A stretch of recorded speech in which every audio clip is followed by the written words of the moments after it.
Pessoal, então seguindo aí firme no propósito de fazer pelo menos 3 vídeos semanais, o vídeo de hoje vai ser um pouquinho diferente porque eu quero falar da minha experiência atual diante da religião que eu acredito e que eu pratico, que é a Umbanda.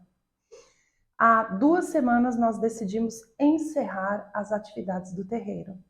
Ou seja, a gente foi sobrevivendo, empurrando e lutando para que o terreiro funcionasse e continuasse aberto ao longo de 2 anos de pandemia.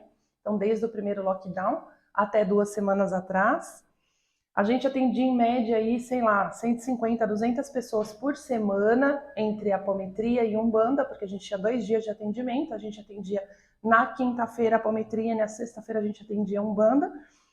Aí veio o primeiro lockdown, a gente de lá para cá, eu acredito que metade do corpo mediúnico caiu fora, né? Então, isso significa o quê? Que o rateio das despesas do terreiro sobraram para metade do pessoal. E das 200 pessoas que a gente atendia por semana, uns 20, mais ou menos, permaneceram num grupo que a gente criou da assistência e ajudavam ali semanalmente, comprando uma rifa de R$ 5, comprando uns números da rifa, porque a gente continuou passando rifa para pagar o aluguel do espaço. Até o momento que a gente falou, não, chega, não faz mais sentido a gente manter o espaço, porque não está dando para fazer trabalho, gira, atendimento, né? A gente até tentou de uma forma mais controlada, seguindo um pouquinho as restrições, mas a Umbanda, como a gente conhece, é a Umbanda de contato, é a Umbanda do pegar na mão, do consulente, né? Do olho no olho. Não vi nenhum Exu dando consulta de máscara, infelizmente, isso é uma coisa para. Acho que. Eu não vou dizer impossível, deve ter gente que está fazendo isso, mas muito complicada, né? De você incorporar e trabalhar dentro dos rituais de Umbanda com uma máscara. Né? E hoje a gente é obrigado a utilizar espaço fechado, contato próximo, você tem que usar máscara. Então, a gente tentou, eu esqueço, põe a mão no microfone, desculpa. Mas a gente tentou, mas chegou num momento que a gente falou, não, chega, acabou. E a gente encerrou as atividades. E isso me trouxe muita reflexão, né? Eu falei assim, poxa, mas um monte de gente vai ficar órfã. Órfão do quê, exatamente? Né? Órfão de quê?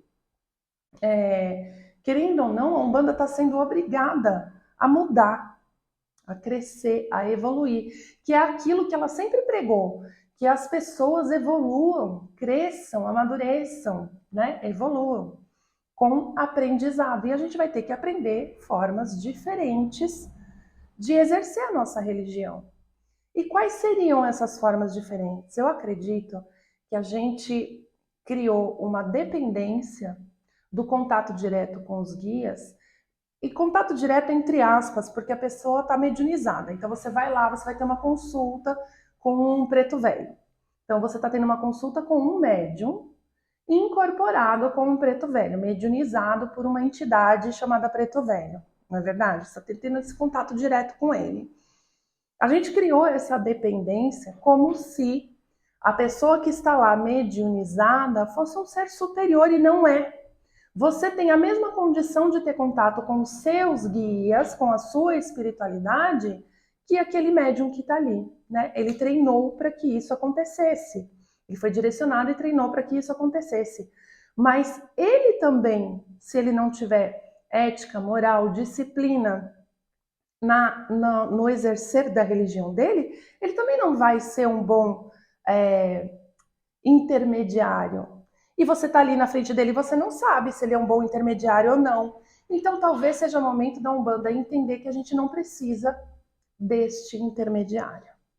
Os umbandistas entenderem que essa intermediação, que hoje está muito comprometida por conta da atual situação sanitária, seja para a gente uma oportunidade de crescer e de afinar a nossa ligação espiritual, de aprender a se cuidar em casa, com os nossos guias, com os nossos orixás, com a nossa energia, com o nosso culto a essa religião tão linda que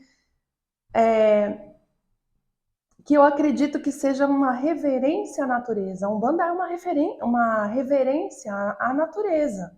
Se você aprender a utilizar os elementos, por exemplo, da natureza para limpar a sua casa, cuidar da energia da sua casa, cuidar da sua energia, você já está dando um grande passo em direção à sua independência ritualística.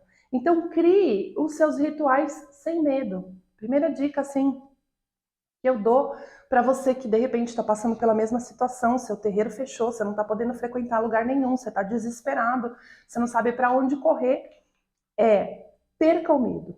Não tenha medo.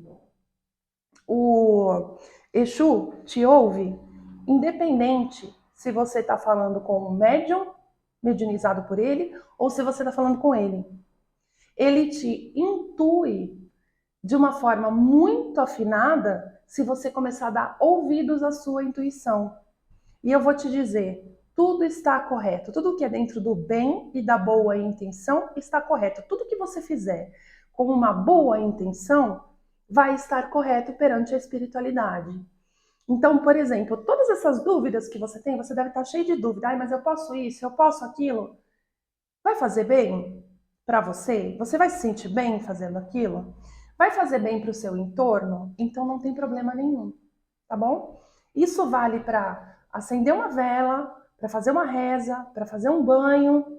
Utilize a sua intuição, né? Busque momentos, um momento do seu dia, ou meu dia é muito corrido. Você não ia uma vez por semana no terreiro? Então tira algumas horas em um dia da semana para você se conectar, para você acalmar a sua mente, para você respirar profundamente, para você acender uma vela branca que seja. Ai, tenho medo de acender vela colorida dentro de casa. Tá, acende uma vela branca, faz a sua oração ao orixá, o seu pedido.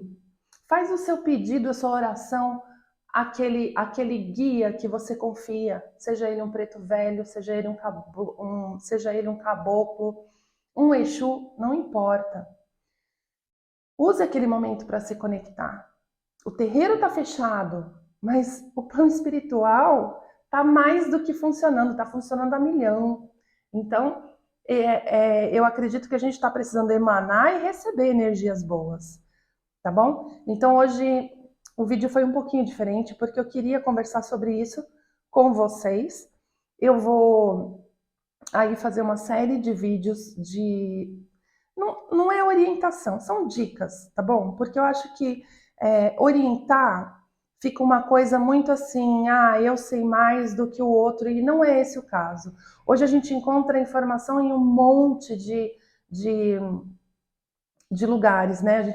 Hoje a gente encontra informação em tudo quanto é canto, a gente encontra bons sacerdotes, né, boas mães, bons pais fazendo vídeos de monte, de conteúdo de monte, às vezes alguns até nem são dos mais famosos, mas estão fazendo vídeo, estão passando conteúdo, estão tentando dar esse norte para quem ficou órfão, entre aspas, tá bom? Muitos livros, a gente tem um monte de autores, né? Quando eu comecei lá atrás, há 20 e poucos anos lá, né? 25 anos, não tenho vergonha da minha idade, não, gente. Eu falo isso porque, para puxar da memória, às vezes está bem longe mesmo. Mas tinha 2, 3 livros que você encontrava para vender, e mesmo assim não, eram livros assim meio esquisitos, sabe? E aí depois é que a gente, com o mestre Rubens Saraceni, que acho que trouxe muita coisa para a Umbanda de conhecimento, e principalmente ele despertou, né, em outros autores essa coisa de escrever a respeito das suas próprias experiências, da sua própria visão. Então a gente tem livro de monte. Algo que eu sempre costumo falar é: busque conhecimento em várias fontes, né, para que você possa formar a sua própria opinião. Ninguém dentro da Umbanda precisa de um guru, né? A gente não tem gurus dentro da Umbanda, e isso é uma bobagem. Não tem uma pessoa, um papa, um bispo dentro da Umbanda. Então a gente tem vários pensamentos, né? Vários templos. A Umbanda ensina muito isso, que cada um é um templo. Então seja você o seu templo, como? Através de aprendizado, de filtros, né? Que você vai criando. Isso funciona para mim, isso não funciona, isso faz sentido para mim, isso não faz. Você mesmo, usando o seu senso crítico, criando o seu conhecimento, né? A sua base de conhecimento. E perca o medo. Tudo pode. Tudo aquilo que está dentro do bem pode. Então faça o seu ritual semanal de Umbanda. Se você conseguir fazer isso unindo as pessoas da sua casa, faça.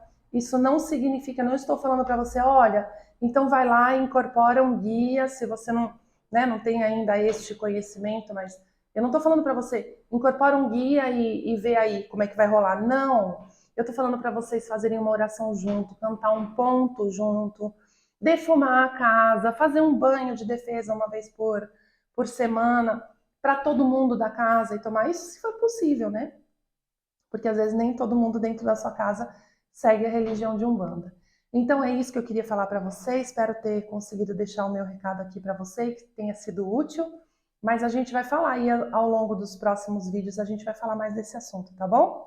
Um beijo, que Oxalá abençoe, fique com Deus e até a próxima.